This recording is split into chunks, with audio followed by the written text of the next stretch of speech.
겉으로 드러나는 뚜렷한 증상이 없어 진단 시기를 놓치기 쉬운 폐암. 매년 2만 9천여 명의 신규 환자가 나올 정도로 심각한 증가세를 보이고 있다. 5년 생존율 역시 36.8%. 다른 암종에 비해 현저히 낮은 편이다. 폐암은 폐 자체에서 생긴 악성 종양과 전이된 암으로 구분됩니다. 폐 조직에는 폐 실질과 기관지, 폐혈관 등에서 발생한 종양이 있겠고요. 또는 대장암이라든지 이런 부분에서 생긴 암이 폐에 전이된 경우도 있습니다. 남녀 암으로 발생되는 사망률에서 여전히 1위를 차지하고 있고 최근 계속 발생률이 증가하고 있습니다. 우리나라 암 사망 원인 중 1위인 폐암. 예전에 비해 생존율이 높아졌다고는 하지만 여전히 암 사망자 중 폐암 환자의 비중이 가장 높다. 초기 증상이 없어 진행성 상태에서 진단되는 경우가 대부분인데 오늘 TV 주치에서는 소리 없는 공격자, 폐암에 대해 자세히 알아본다.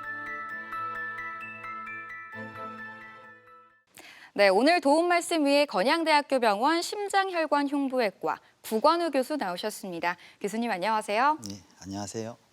네, 교수님 오늘의 주제인 폐암이 이제 암 중에서도 암으로 불리는 질환이잖아요. 근데 많은 분들이 이제 생각하실 때 폐암은 흡연자가 걸리는 질환이다라고 생각을 하시는데 요즘에도 보면 비흡연자 비율도 상당히 좀 높은 편이라고 들었어요. 어떤가요? 네, 최근 그 폐암은 여성 폐암 환자가 늘고 있고 또 남성군에서는 금연을 많이 하시기 때문에 상대적으로 줄고 있습니다. 네. 그러면서 여성 폐암 환자, 그다음 비흡연자 폐암이 상당히 늘고 있고 대략 한 50에서 60%에서 비흡연자 폐암이 보이고 있습니다. 요즘에는 뭐 치료제도 굉장히 좋아졌고 상황이 좀 많이 달라졌다고 들었습니다. 요새는 좀 어떤가요, 교수님? 요즘 그 폐암은 여전히 그 늦게 발견이 되기 때문에 네. 그 사망률이 높지만 수술이 발달되고 표적 치료제라든지 네. 면역 치료제가 발견이 되고 발전하면서 상당히 많은 사망률의 감소를 보여주고 있습니다. 네. 이틀 전에 그 퇴원한 환자분이십니다. 네. 그 입원한 것도 사실은 이제 항암 치료를 종결하기 위해서 입원하셔서 그 케모포트라고 하는 걸 제거한 환자분이신데 52세 여자분이십니다. 9년 전에 4기로 폐암을 진단을 받으셨는데 9년 전에요? 네. 어우. 그래서 그 수술을 못 하고 네. 항암 치료를 했습니다. 그래서 표적 치료제를 사용을 했고 최근까지 완치 판정을 받으셨습니다. 그래서 만나서 면담을 해봤는데 네. 그분께서는 그 딸이 중학교 2학년 때 암이 발견됐지만 지금까지 9년 이상을 같이 치료하면서 많이 그 생각도 하게 되고 새 삶을 얻었다고 말씀을 해주셔서 네. 저도 약간 눈물 날 정도로 좀 기뻤습니다. 근데 또 이제 폐암으로 딱 막상 진단을 받으시면 처음엔 굉장히 안 믿기실 것 같아요, 환자분들이. 암이라고 하는 그 진단을 받게 되거나 또는 이제 검사 과정에서 환자분들은 네. 사실은 말씀을 안 드려도 예측을 하십니다. 네. 그러면 이제 추후에 CT를 찍는다 또는 뭐 펫CT를 찍는다 이런 검사를 앞두고 있으시면 밤에 많이 우시고 뭐 자기 삶을 막 굉장히 우울해하시고 또는 분노도 느끼시고 네. 부정도 하세요. 그러다가 어쨌든 검사를 해야지 하고 오시면 상당히 이제 불안해하시거든요. 그런 분들을 모시고 저희들이 치료를 진행할 적에 상당히 정신적인 지지를 주려고 노력합니다. 그래서 예전과 다릅니다. 수술도 많이 간소화됐고 그 치료제도 표적 치료제 또는 뭐 면역 치료제 이런 표현들을 벌써 아세요. 네. 그래서 그런 것들이 있기 때문에 적극적으로 하시고 대화를 좀 많이 나누시면 심리적으로 안정이 되실 거고 희망적으로 치료를 좀 유도하고 있습니다. 네, 진짜 이야기를 들어보니까 마지막까지 희망의 끈을 놓아서는 안 되는 질환이 바로 폐암인 것 같습니다. 저 오늘 교수님과 함께 폐암에 대해서 하나씩 자세히 살펴보도록 하겠습니다. 자, 먼저 오늘의 주제인 폐암, 이거 어떤 질환인가요, 교수님?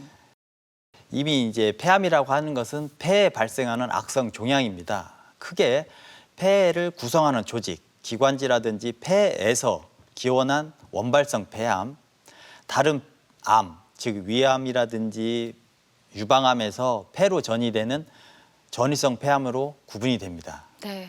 기본적으로 폐는 네.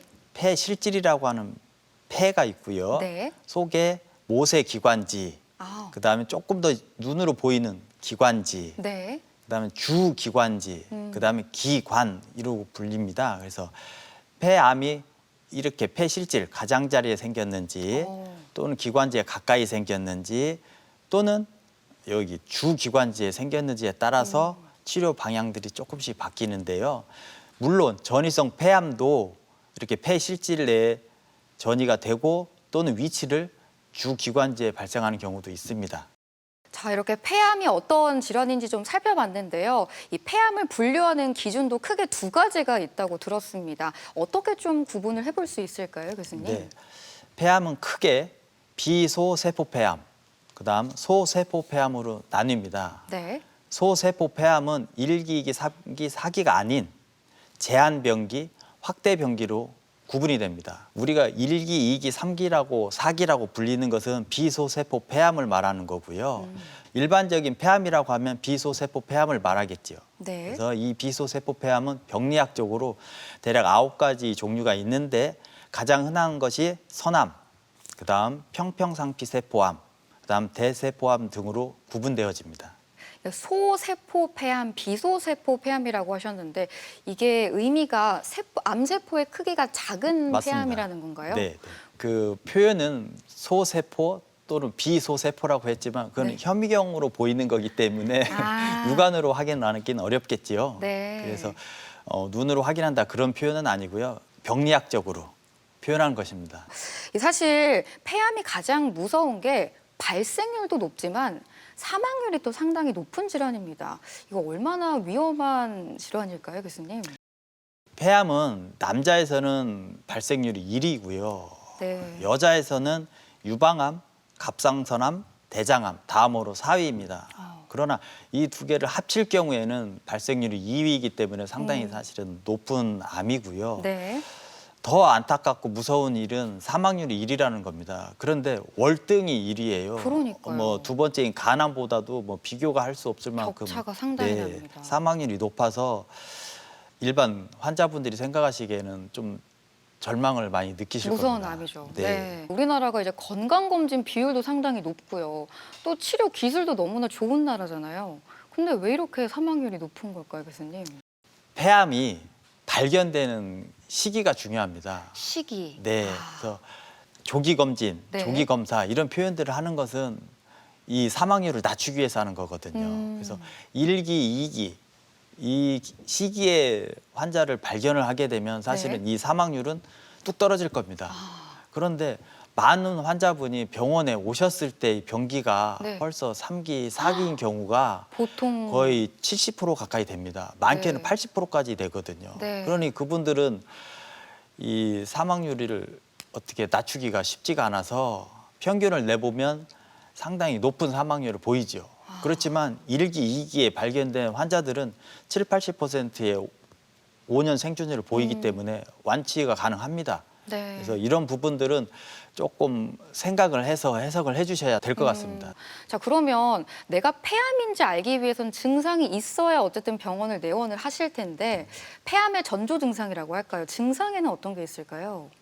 침범 부위에 따라서 국소적으로 침범했을 경우에는 기침, 객혈 또는 호흡곤란, 흉통 등을 보여주고 주변 조직으로 침입을 하였을 경우에는 목소리가 쉰다든지 또는 삼키기 어려워요라고 말씀하시고 또는 상대증맥 증후군이라고 하는 증상들을 보이기도 합니다. 또 전이가 되었을 경우에는 머리에 전이 됐을 때는 두통을 먼저 호소하시고요. 척추에 전이가 됐을 때는 허리 통증을 호소합니다. 네. 그러나 중요한 것은 증상이 없이 발견되는 폐암도 많이 늘고 있습니다. 진단에는 어떤 방법들이 좀 있을까요? 네. 기본적으로 저희들이 이제 감기 같아요라고 오시는 분들이 많습니다. 그러면 무조건 그 흉부 X선 촬영을 찍어 보고요. 네. 또는 객단 검사를 진행을 합니다. 거기에서 물론 이제 뭐 다른 감기 이런 폐렴 이런 것도 나오기도 하고요.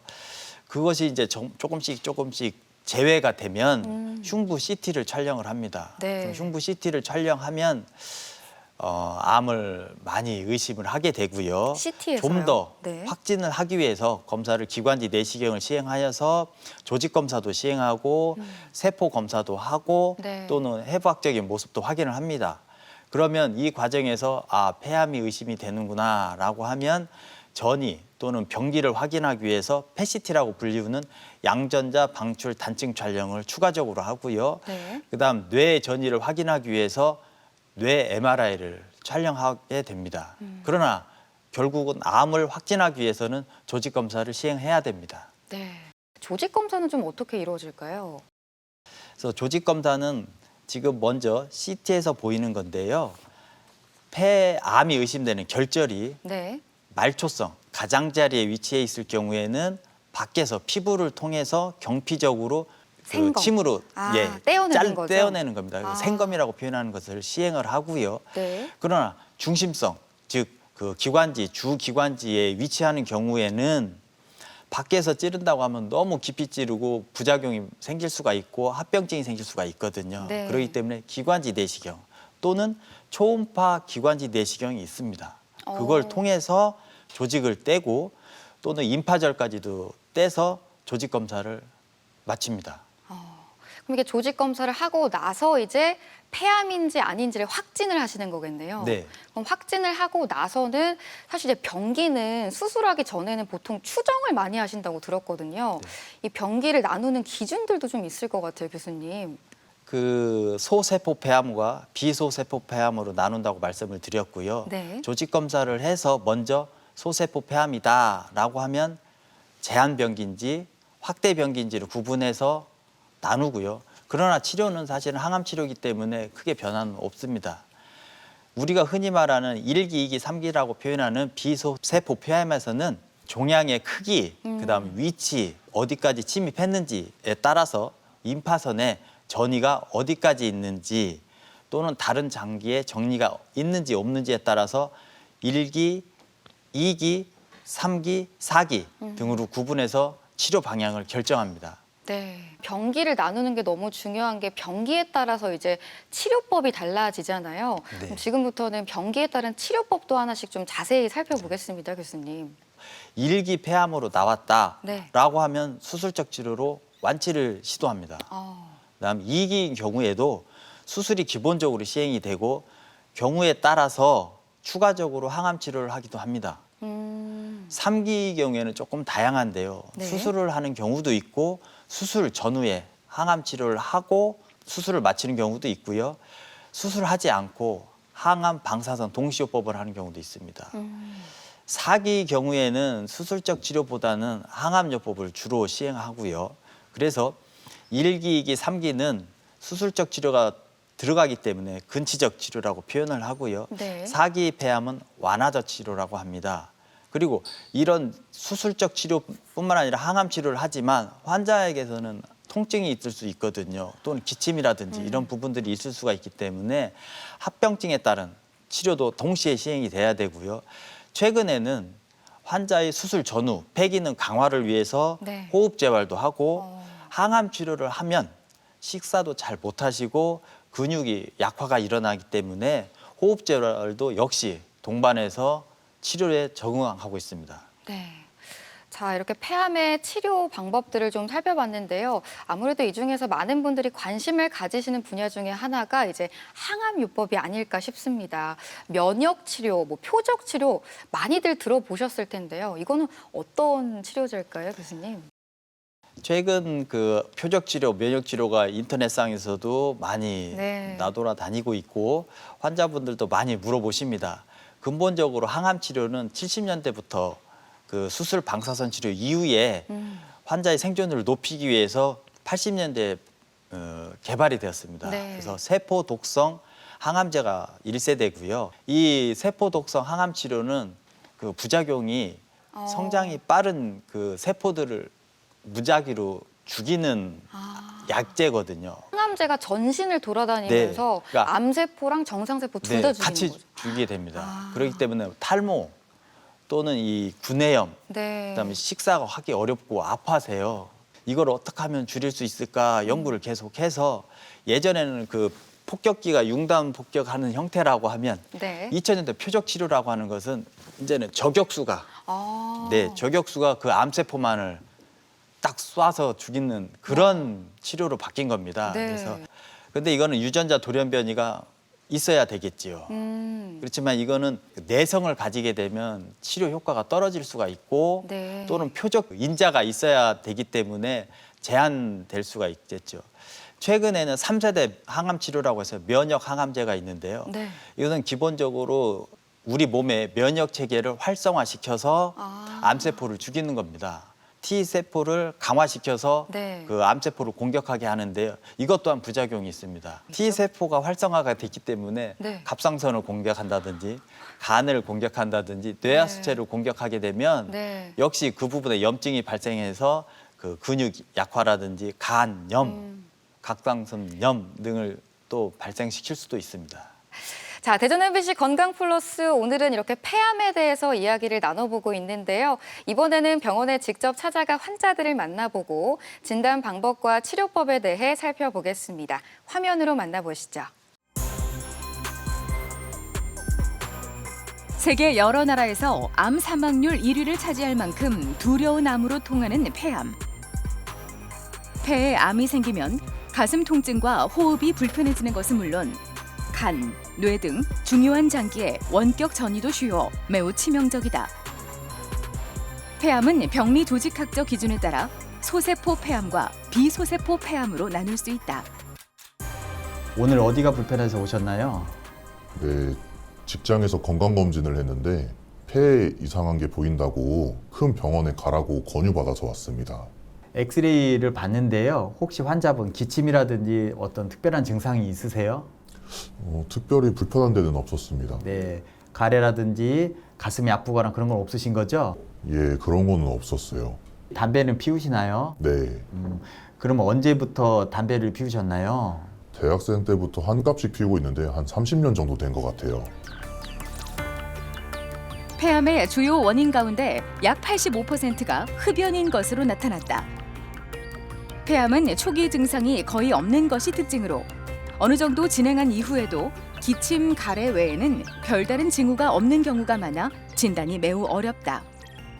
지금 환자분은 건강검진에서 발견된 환자이고요. 엑스레이 및 CT상에서 좌하엽에 폐암이 의심되는 환자입니다. 따라서 추가적으로 조직 검사가 필요합니다. 만약에 초기라고 하면 수술적 치료로 완치가 가능하고요. 만약에 조금 더 진행된 경우에는 추가적으로 항암 치료나 방사선 치료를 하게 되면은 치료는 종결될 수 있습니다. 폐암 초기 진단에서 가장 먼저 시행하는 검사는 흉부 엑스레이 검사다.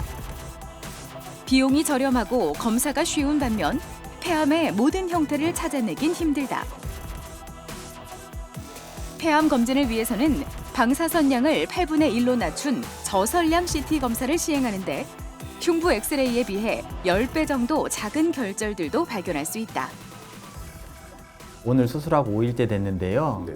지금 통증은 좀 어떠세요?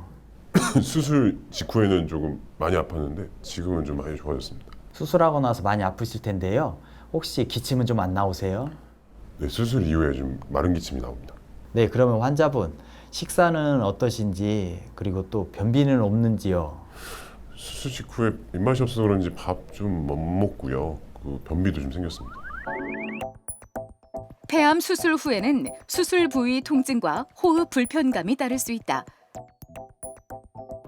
적절한 통증 조절과 호흡 치료를 통해 서서히 회복이 가능하다. 또한 폐렴이나 공기 누출 등의 합병증도 나타날 수 있어 지속적인 관찰이 중요하다. 환자분은 좌하엽에 폐암이 발생하여서 흉곽경을 이용한 폐 좌하엽을 제거한 환자입니다. 지금 5일이 돼서 내일이면 퇴원을 할 예정이고요. 퇴원 후에는 폐 운동을 하기 위해서 적당한 운동 그리고 식이를 위해서 그 과일 위주의 야채 위주의 식사를 권유할 겁니다. 그리고 약 3개월 동안은 그 환자분이 약간의 호흡 곤란을 약간 호소할 수가 있거든요. 점점 시간이 지날수록 정상화가 되고 3개월 정도 지나면 환자분은 정상적인 활동이 가능할 겁니다. 폐암 수술은 암 덩어리가 포함되어 있는 폐엽 절제를 기본으로 한다. 절제 방법으론 가슴을 열고 하는 개용술과 흉곽경을 이용한 수술, 그리고 로봇 수술 등이 있다. 폐암 수술 후 관리는 폐 기능 회복과 합병증 예방에서 시작하는데 통증과 피로를 극복하기 위한 단계적인 호흡 운동과 생활 습관 개선이 중요하다. 폐암은 내원 당시에 이미 그 수술을 넘긴 3기, 4기에 오는 환자가 너무나 많습니다. 대개 7, 80%가 너무 늦게 찾아오기 때문에 사망률이 높은 이유입니다. 따라서 조기에 검진을 한다고 하면 1기, 2기에 발견된 환자는 수술로서 완치가 가능하기 때문에 조기 검진이 상당히 중요하겠습니다. 암 발생률 3위이자 암 사망률 1위에 꼽히는 폐암. 매년 많은 사람이 폐암으로 인해 소중한 생명을 잃어가고 있다. 금연과 정기 검진을 통한 조기 발견은 필수. 호흡을 앗아가는 숨 막히는 그림자. 꾸준한 관리와 예방으로 폐암의 공포에서 벗어날 수 있다. 네, 병원을 찾아가서 환자들을 만나보고 폐암에 대해 자세히 살펴봤습니다. 자, 이 폐암을 유발하는 여러 가지 원인이 있겠지만요. 그중에서도 가장 큰 원인을 차지하는 게 바로 흡연이 아닐까 싶은데요. 흡연 외에도 또 다른 어떤 원인들이 있을 것 같아요, 교수님. 어떤 게 있을까요? 흡연 외에도 사실 간접 흡연도 중요한 원인이 되고요. 네. 그다음에는 가족력이 있는 유전적 소인이 있습니다. 가족력이요? 부모님이 네. 폐암에 걸렸다든지 그런 것도 위험 인자가 되겠고요. 그다음 성면, 비소, 라돈 또는 유리규산 또는 조리흉 등을 다루는 직업을 네. 가지신 분들, 그다음 최근에는 미세먼지 등도 위험 인자로 포함되고 있습니다. 최근 논문에서는 간접 흡연에 대한 그 위험성이 그 여성에게서 한 2.5배 정도 더 높다고 합니다. 그러니까 같은 담배를 연기를 마셔도 네. 여성에게서 좀 더 그 암으로 진행되는 것이 좀 높기 때문에 네. 간접 흡연도 중요하다고 생각할 수 있습니다. 네. 자, 지금부터는 이제 폐암의 치료법 중에서요, 수술법을 하나씩 살펴볼 텐데요. 수술법도 굉장히 여러 가지가 있잖아요, 교수님. 하나씩 좀 설명을 해주실까요? 네, 암의 위치, 그다음에 환자가 수술을 견딜 수 있는 그 퍼포먼스라고 표현하는 신체 능력, 네. 심장 기능과 폐 기능이 종합적으로 판단해서 수술을 합니다. 수술의 그 절제 부위에 따라서 양에 따라서겠죠. 폐 쐐기 절제술, 네. 그다음 폐 구역 절제술, 네. 그다음 폐엽 절제술, 그다음에 전폐 절제술 등으로 나뉘는데요. 네. 기본적으로 표준 치료는 폐엽 절제술입니다. 네. 폐 쐐기 절제술은 쐐기 모양으로 폐를 제거한 겁니다. 약간 오려내는 것처럼. 네, 맞습니다. 그래서 폐암이 결절이겠죠. 네. 가장자리에 있어서 쐐기 모양으로 일단은 수술적 치료가 가능해야 되고요. 네. 표준 치료는 폐엽 절제술인데 네. 환자가 폐엽 절제술을 견딜 수 없는 폐 기능이나 심장 기능을 가진다고 하면 네. 폐 쐐기 절제술을 시도하게 됩니다. 바늘로 찔러서 하는 검사를 하기도 하고 네. 기관지 내시경을 통해서도 조직 검사를 합니다. 네. 근데 그런 것이 안 되는 경우도 있고 위치도 있거든요. 네. 이 폐 쐐기 절제술은 조직 검사를 위해서도 하고 아. 그다음에 치료 목적으로 합니다. 경우에 따라서는 폐 쐐기 절제술로도 5년 생존율이 상당히 높은 환자들이 있습니다. 그리고 구역 절제술은 네. 폐가 오른쪽에는 10구역, 왼쪽에는 9구역으로 나뉘는데요. 아, 또 구역이 나뉘어요? 네. 그러니까 폐가 왼쪽에는 2개, 상하로 네. 2개고 네. 오른쪽은 상중하 3개잖아요. 네, 네. 그 중에서도 또 구역으로 나뉘어요? 네. 아. 그래서 지금 말씀하셨던 것은 그 옆이라고 표현하는 거고요. 옆, 네. 네. 그거보다 조금 더 세분화된 게 구역입니다. 구역, 그래서 네. 그 구역을 제거하는 수술입니다. 최근 보고에는 표준 수술만큼 생존율에 도움이 된다라고 보고가 돼 있습니다. 네. 그래서 폐 기능이 약화된 환자나 그 간유리 음영상으로 2cm 이하인 경우에 네. 시도하고 있습니다. 폐 쐐기 절제술은 어떻게 보면 해부학적으로 네. 그 구획이 된 부분이 아니거든요. 일부분이 나가는 부분이고 네. 폐 구역은 그래도 폐엽 절제술보다는 해부학적으로 나뉜 부분이 되기 때문에 네. 그 부분을 제거하면은 좀 더 좋지 않을까라는 연구에서 시행이 됐고요. 그래서 네. 폐 구역 절제술은 대개의 경우 뭐 한 3분의 1 정도 제거가 된다고 생각하시면 되겠습니다. 그 폐엽 절제술이 가장 표준 치료인데요. 오른쪽에는 폐가 3개, 왼쪽에는 2개로 구분하는데 네. 이름을 상중하, 상하, 그래서 우상엽, 우중엽, 우하엽, 오. 좌상엽, 좌하엽은 해부학적으로 다 구분이 되어 있습니다. 아. 혈관도 구분이 되어 있고 네. 기관지도 구분이 되어 있기 때문에 네. 그 부분은 하나의 다른 기관으로 표현이 될 수가 있겠죠. 그래서 그 부분을 똑 빼낸다, 떼낸다 이런 네. 개념으로 마치 받아들이면 퍼즐 조각처럼 그냥. 네, 가장 그 폐암으로 진단을 받았다고 하면 가장 기본 수술이기 때문에 이걸 권합니다. 이 폐의 암의 위치가 지금 그 옆 안에 있다라고 하면 네. 이 폐엽 절제술을 기본 시도를 해야 되고요. 네, 그런데 위치에 따라서. 그것이 네.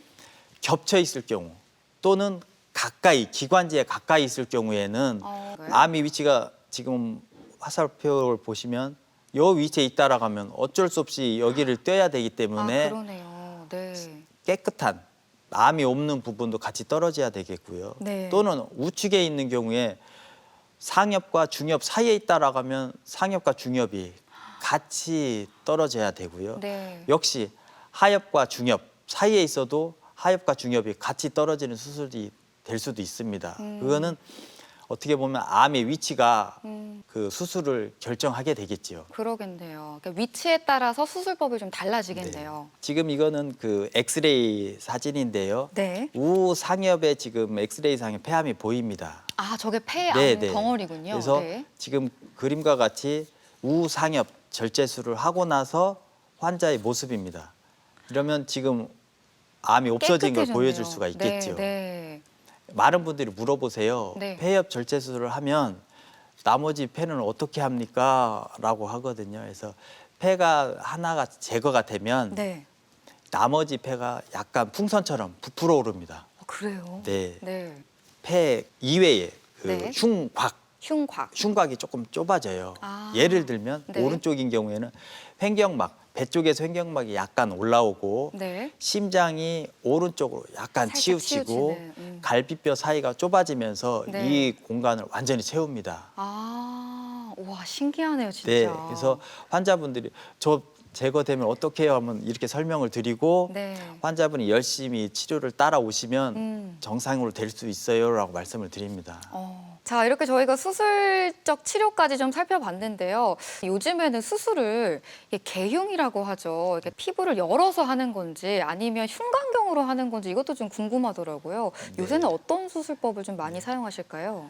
2000년부터 기계가 발달하고 그 도구들이 발달하면서 미세 수술이 시행하고 있습니다. 네. 그래서 흉부외과에서도 흉곽경, 그 외과에서 이제 복강경이라고 표현하는 그렇죠. 거겠죠. 네. 그래서 흉곽경을 이용해서 수술을 하는데 네. 구멍을 뚫어서 수술을 하고 있습니다. 어, 이게 그 우리가 흔히 말하는 고식적인 과거에 시행했던 개용술입니다. 지금도 하고 있습니다. 기본적으로 15cm 이상을 절개를 해서 하기 때문에 이 흉터도 크고 네. 지금도 사실은 그 경우에 따라서 네. 하고 있지만 요즘에는 기본적으로 밑에 그림을 보듯이 흉곽경을 이용한 구멍만 뚫어서 하는 수술이 대세이고 개용 부위가 네. 5cm 또는 7cm 정도면 뭐 작게는 3cm도 시도하시는 분이 계세요. 지금 보시는 바와 같이 하나의 구멍, 하나의 구멍, 하나의 구멍, 총 3개의 구멍을 이용하여서 똑같이 카메라를 보면서 개용술과 같이 폐 동맥, 폐 정맥을 또 찾아서 박리하고 잘라내고 기관지 주변을 정리를 합니다. 집어넣고 딱 짚고서 딱 단추를 누르면 자릅니다. 자동 봉합기라고 표현하거든요. 네. 그리고 나서 그 구멍을 통해서 폐를 끄집어내고 임파선이 있거든요. 나머지 부분들은 저희들이 다시 이 흉곽경을 보면서 임파선을 다 제거를 합니다. 그러면 이 제거된 것을 병리학 교수님이 다시 보시고 암은 얼마나 큰지 무슨 암인지 임파선에 어느 정도 갔는지에 따라서 처음에 말씀드렸던 1기, 2기, 3기, 4기가 나오게 됩니다. 네. 흉터도 적고 통증도 적고 입원 기간도 많이 줄어들고 있습니다. 아. 그리고 로봇 수술도 흉부외과에서도 네. 그 폐엽 절제술에 로봇 수술도 시도하고 있고 최근에 많이 하고 있습니다. 그럼 저렇게 수술하고 나서는 보통 언제부터 일상적으로 복귀가 가능할까요? 대개 수술하고 일주일, 짧게는 3일에서 5일이면 퇴원은 가능합니다. 그렇지만 역시 수술했기 때문에 많이 아프시거든요. 네. 퇴원을 하고 일상생활을 이제 할 적에는 아프기도 하고 폐가 일부분이 없어졌기 때문에 폐 기능이 조금 떨어집니다. 네. 그걸 또 본인이 느끼시거든요. 일상생활 하시되 운동 같은 것은 조금 조절해서 걷는 것부터 네. 시행을 하도록 하고요. 그다음에 이제 식이 부분입니다. 식이. 먹는 것도 네. 수술을 받았기 때문에 입맛이 없다고 하시거든요. 그러실 것 같아요. 네. 그래서 과식은 하지 마시고 음. 당신이 좋아하는 음식 있잖아요. 네. 만약에 짜게 드시는 걸 좋아하신다면 조금 짜게 드셔도 되고요. 또는 매운 걸 좋아하신다면 매운 거 드셔보세요. 그래서 일단은 입맛이 돌아오고 나서 그다음 우리 식이 조절을 합시다 하거든요. 네. 일단 회복이 우선 하니까요. 그렇죠. 그리고 회복이 되면 대개 한 1, 2주 정도 수술하고 지나면 이제 많이 회복이 올라오세요. 네. 그러면 이제 주무시기도 편해지시고 그러기 때문에 그때부터는 운동을 권합니다. 먼저 팔 운동을 시켜서 어깨 운동을 확대를 시키고 네. 아까 말씀드렸듯이 갈비뼈 사이가 좁아지니까 네. 그 부분 때문에 통증을 호소할 수도 있거든요. 그래서 팔 운동을 시키고 네. 또는 철봉에 이제 매달리게 턱걸이를 하라는 건 아니고 매달려 보세요라고도 하고 그다음에 그 걷는 운동을 하라고 합니다. 근데 걷는 운동은 산책이 아닌 걷는 운동이 돼야 되겠죠. 그래서 약간 좀 숨을 헐떡일 수 네, 있는 정도. 등허리에서 땀이 좀 날 정도로 좀 해주세요라고 네. 말씀을 드리면은 환자분들이 정말 잘해주십니다. 네, 이렇게 이 폐암의 여러 가지 수술법에 대해서 자세히 좀 살펴봤습니다. 자, 그렇다면 이제 많은 분들이 궁금해하실 폐암의 5년 생존율이죠. 예후 어떻게 될까요, 교수님? 90년대에는 사실 20%안 되는 생존율을 보였습니다. 그렇기 때문에 이 시기에 환자분들이 폐암이라고 하면 그냥 다 절망적이죠. 돌아가신다고 네. 생각을 하셨을 겁니다. 네. 수술 자체가 기술이 발달하고 표적 치료, 면역 치료가 발달이 되면서 또 계속 개발이 되면서 지금은 여성 같은 경우는 50% 이상의 생존율을 보이기 있기 때문에 네. 너무 절망하시지 마시고 적극적으로 치료에 임하셔야겠습니다. 네, 말씀해 주신 것처럼 어쨌든 조기에 빨리 발견을 하면 그만큼 사망률도 감소하고 완치율도 올라갈 수 있는 만큼 이 조기 진단이 굉장히 중요한데요. 선생님께서 조기 진단의 중요성을 다시 한번 좀 짚어주시면 좋을 것 같습니다. 폐암이 발견된 병기에 따라서 생존율을 볼 수 있습니다. 네. 일기일 경우에는 90%, 80%, 70% 이상의 네. 생존율을 보이고 있고요. 사실 이거라고 하면 완치 의미를 표현하겠죠. 네. 그러나 3기, 4기에 보면은 13%, 6%밖에 안 됩니다.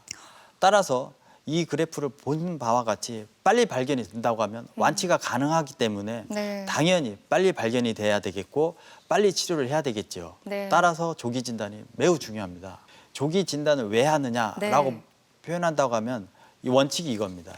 증상이 전혀 없는 위험한 환자를 대상으로 조기 검진을 하여서 질병을 완치할 수 있는 병기의 발견, 치료하면 환자를 완치하기 때문에 네. 사망률을 반드시 감소를 시켜야겠죠. 자, 그렇다면요. 폐암을 조기에 좀 예방할 수 있는 실생활에서 예방할 수 있는 예방법이 있다면 어떤 것들이 있을지 이 부분도 좀 짚어주시면 좋을 것 네. 같아요. 우리가 예방할 수 있는 방법이 있다라고 하면 반드시 지켜야 되겠죠. 네. 사실은 그 논문과 연구에서 나온 것은 금연 하나입니다. 흡연 자체가 많은 그 발암 물질이 있거든요. 네. 그래서 암을 발생시킬 가능성은 있다. 그러면 금연을 하지 않으면 무슨 이익이 있는가라는 걸 볼 수 있는 겁니다.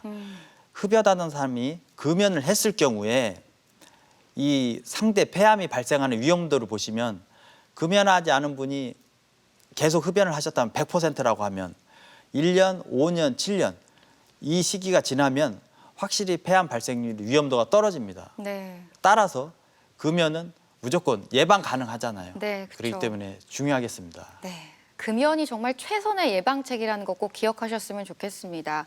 자, 그리고 저희가 이제 조기 진단이 중요하다 이야기하면서 영상 검사를 가장 먼저 처음에 찍어 보시잖아요. 근데 많은 분들이 걱정하는 게 이제 CT 하면 방사선 때문에 이거 찍어도 괜찮은 걸까요? 이렇게 물어보시는 분들도 굉장히 많을 것 같거든요.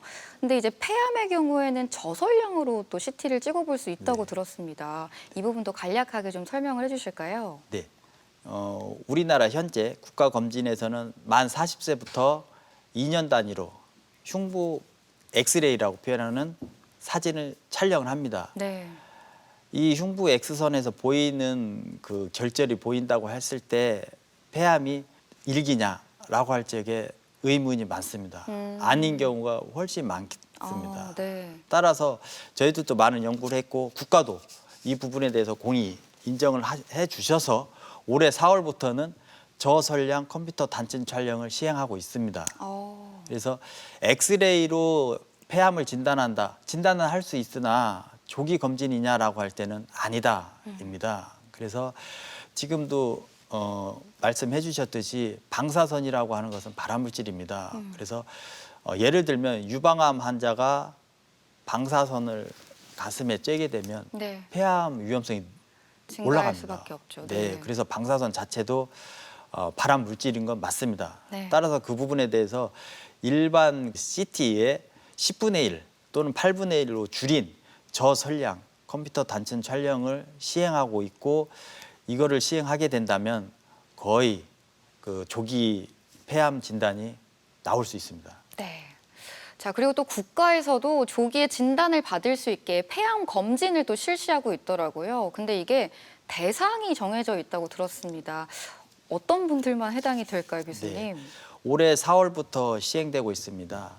그래서 대상은 만 54세부터 74세의 폐암 발생 고위험군, 네. 즉 30년 이상을 담배를 피신 남녀, 네. 또 가족력입니다. 부모님이 폐암이 있었던 분들은 네. 발생 고위험군으로 판단하여서 저설량 컴퓨터 단층 촬영을 무료로 시행해주고 있고 시행하고 있습니다. 네. 역시 이것은 2년에 한 번씩 시행하고 있습니다. 다 찍으면 좋지 않나 이렇게 생각하실 수도 있겠지만 네. 어쨌든 그 지금 국가에서는 고위험군을 대상으로 무료로 CT를 촬영하고 있습니다. 네, 무료로도 어쨌든 받아볼 수 있다고 하니까요. 해당되시는 분들은 꼭 국가 폐암 검진 받아보시기 바랍니다. 자, 대전 MBC 건강 플러스 오늘은 폐암에 대해서 살펴봤습니다. 지금부터는 이와 관련된 오해와 진실을 OX로 풀어보겠습니다. 네, 폐암과 관련된 OX 질문 준비했습니다. 먼저 첫 번째 질문인데요. 폐암은 흉부 엑스레이 검사만으로는 진단이 충분하지 않다. O일까요? X일까요? 폐암은 엑스레이로는 충분히 진단할 수 없습니다. 따라서 그 엑스레이만 가지고 폐암을 진단했다라고 하면 잘못된 대답입니다. 저설량 흉부 CT 촬영을 해서 진단을 하셔야겠습니다. 네, 두 번째 OX 질문 드립니다. 폐절제술을 한 암 환자는 폐 기능이 떨어지기 때문에 운동을 주의해야 한다. O일까요? X일까요? 물론 수술 후에는 2, 3개월 동안은 폐 기능이 좀 떨어져 있기 때문에 운동을 제한적으로 시킵니다. 그래서 호흡 재활도 같이 진행하고요. 그러나 3개월이 지난 후에는 폐 기능이 과거로 돌아갔기 때문에 충분히 하실 수 있는 운동을 권장하고 있습니다. 이어서 OX 질문 드립니다. 폐암 국가검진은 50세 이상이면 누구나 가능하다. O일까요? X일까요? 네, 대답은 X입니다. 국가검진 대상은 올해 4월부터 시행하고 있으며 만 54세에서 74세의 남녀 고위험 폐암 위험군에서 시행하는데요. 대상은 30감년 이상 담배를 피운 또는 부모가 폐암을 가진 위험성이 있는 분에서 제한적으로 CT를 촬영하고 있습니다. 네, 마지막 OX 질문 드립니다. 폐암은 유전될 수 있다. O일까요? X일까요? 우리가 표현하는 유전이라고 하는 부분에서 말씀드린다면 이것은 아닙니다. 그러나 유전 소인이 있습니다. 그래서 감수성이 높기 때문에 부모님이 폐암에 걸렸다라면 본인도 그런 위험성이 감수성이 있기 때문에 좀 더 위험성이 증가할 수 있습니다. 따라서 유전적은 아니지만 유전적 소인의 감수성은 높습니다. 네, 이렇게 폐암과 관련된 오해와 진실을 OX로 풀어봤고요. 계속해서 시청자 여러분의 궁금증 풀어보겠습니다. 네, 첫 번째 시청자 궁금증은 수술 전후 식사에 관한 궁금증입니다. 언니가 폐암 수술을 앞두고 있습니다. 수술 후 회복을 위해서라도 잘 먹어야 할 텐데 혹시 주의해야 할 음식이나 일상에서 피해야 할 부분들이 있을까요? 하고 물어오셨네요. 어떤 부분들을 조심하면 좋을까요, 교수님?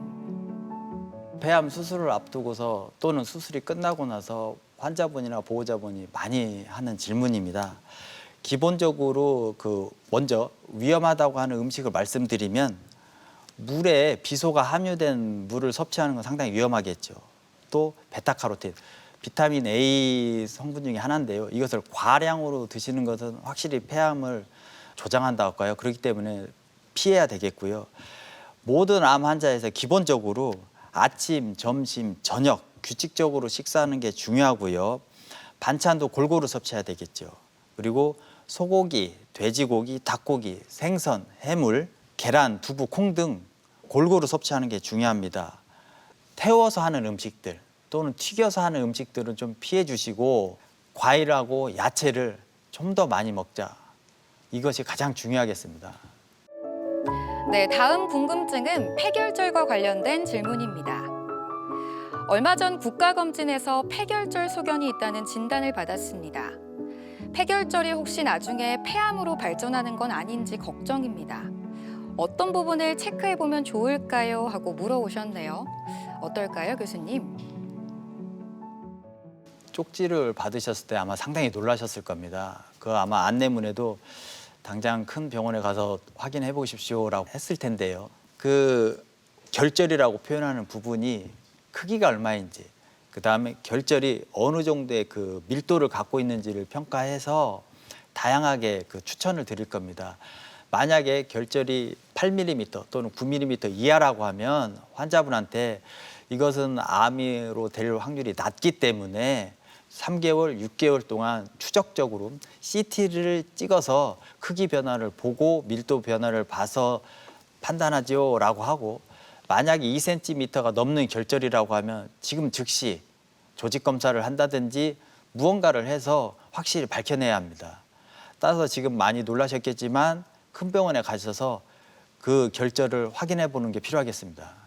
네, 끝으로 폐암에 대해서 꼭 기억해야 할 점 핵심을 한마디로 요약을 해볼 텐데요. 폐암은 네모다. 이 네모안을 채워주신다면요.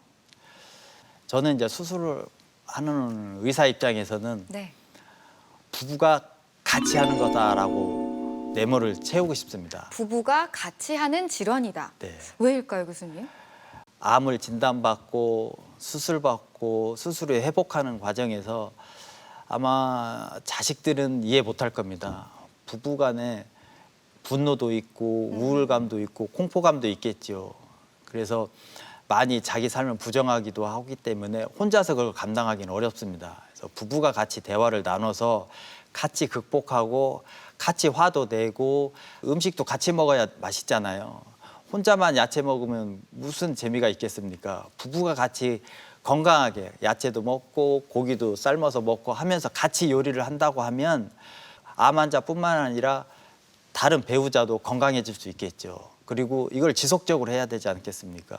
1년만 할 것도 아니기 때문에 평생을 건강한 식습관을 갖고 운동도 해야 되기 때문에 모든 암 환자는 항상 부부가 같이 해결해야 합니다. 네.